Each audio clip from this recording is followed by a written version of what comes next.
I find this a fascinating object. It's a fiber optic cable for a stereo.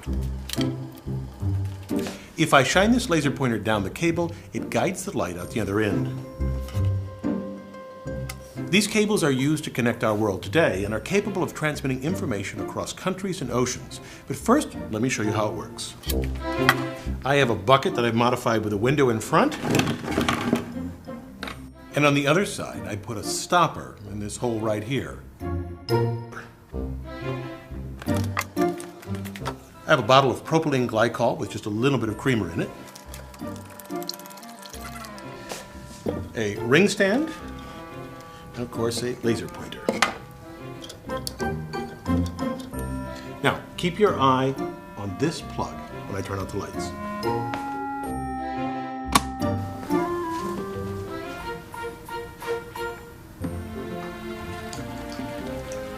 That's wonderful.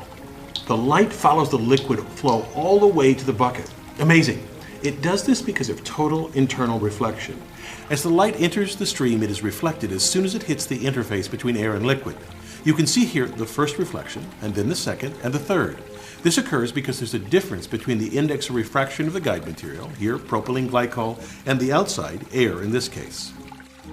Recall that any time light strikes a surface, it can either be absorbed by the material, reflected from it, or pass into and through it. The latter we call refraction.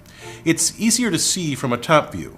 Reflection and refraction can happen at the same time, but if a light ray hits the surface at an angle greater than the critical angle, it will be completely reflected and not refracted. For this propylene glycol and air system, as long as a beam hits the surface at an angle greater than 44.35 degrees, measured from the normal, it will propagate down the stream via total internal reflection.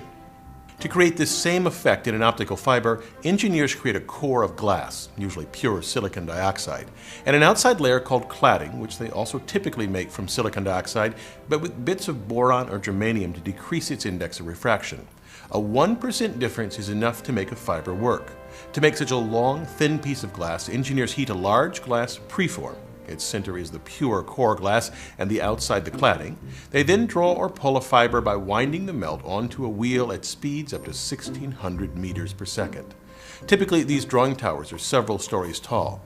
The height allows the fiber to cool before being wound onto a drum. One of the greatest engineering achievements was the first ocean-spanning fiber optic cable. Called TAT-8, it extended from Tuckerton, New Jersey, following the ocean floor over 3,500 miles until branching out to Whitmuth, England, and Ponmarsh, France. Engineers designed the cable carefully to survive on the ocean floor. At its center lies the core. Less than 1/10 of an inch in diameter, it contains 6 optical fibers wrapped around a central steel wire. They embedded this in an elastomer to cushion the fibers, surrounded it with steel strands, and then sealed it inside a copper cylinder to protect it from water. The final cable was less than 1 inch in diameter, yet it could handle some 40,000 simultaneous phone calls. The essence of how they send information through a fiber optic cable is very simple. I could have a prearranged signal with someone at the other end. Perhaps we'll use Morse code, and I just block the laser so that the person at that end sees flashes that communicate a message. To transmit an analog signal like voice from a phone call along the cable, engineers use pulse code modulation.